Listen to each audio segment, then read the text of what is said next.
जय श्री राम, जय सीताराम, सभी देवी देवताओं की जय हो। हम अपने रामायण का आगे का अध्याय शुरू करते हैं। कही प्रिय वचन विवेकाम्य किन्हीं मातु परितोष। विवेक प्रिय वचन कहकर माता को संतुष्ट किया। लगे प्रबोधन जानकी प्रगटी विपिन गुण दोष। फिर वन के गुण दोष प्रकट करके जानकी जी को समझाने लगे। मास परायण 14वां विश्राम। मातु समीप कहत संकुचाई, बोले समऊ समझू मन माई। माता के सामने सीता जी से कुछ कहने में संकुचाते हैं, पर मन में यह समझकर कि यह समय ऐसा ही है। राजकुमारी सुखावनु सुनहि, आन भांति जिय जनी कछ गुनहि।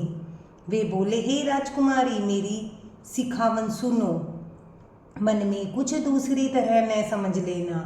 आपन मोरनिक जो चहूँ, बचनू हमार मानी ग्रह रहो। जो अपना और मेरा भला चाहती हो तो मेरा वचन मानकर घर पे रहो।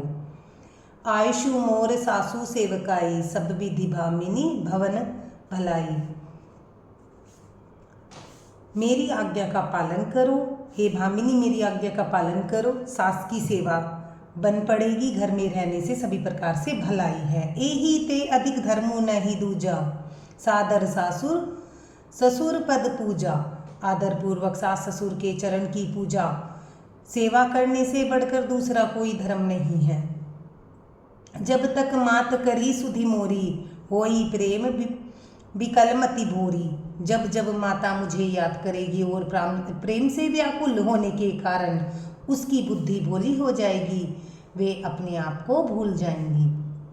तब तब तुम्हें कही कथा पुरानी, सुंदरी समझाऊ मृदु वाणी। हे सुंदरी, तब तब तुम कोमल वाणी से पुरानी कथाएं कह कहकर इन्हें समझाना। कहूँ सुभाए सैपक सतमोही, सुमुखी मातु हित राखूं तो ही। मुझे हे सुमुखी, मुझे सैकड़ों सौगंध है। मैं यह स्वभाव से ही कहता हूँ कि मैं तुम्हें केवल माता के लिए ही घर पर रखता हूँ। गुरु सुरुति संवत धर्म, फलू पाई बिनी कलेश।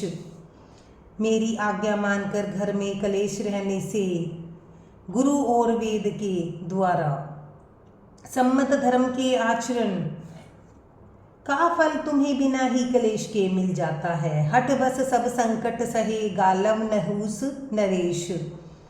किंतु हट के वश में होकर गालव मुनि और राजा नहुष आदि सबने संकट ही सहे। मैं पुनि करी प्रवान पितुबानी, बेगी फिर अब सुनो सुमुखी सियानी। हे सुमुखी, हे सियानी, सुनो मैं पिता के वचन को सत्य करके शीघ्र ही लौटूंगा। दिवस जात नहीं लागी बारा, सुंदरी सिखवनु सुनु हमारा। दिन जाते देर नहीं लगेगी, हे सुंदरी हमारी यही सीख सुनो। धन्यवाद। लाइक करें, सब्सक्राइब करें।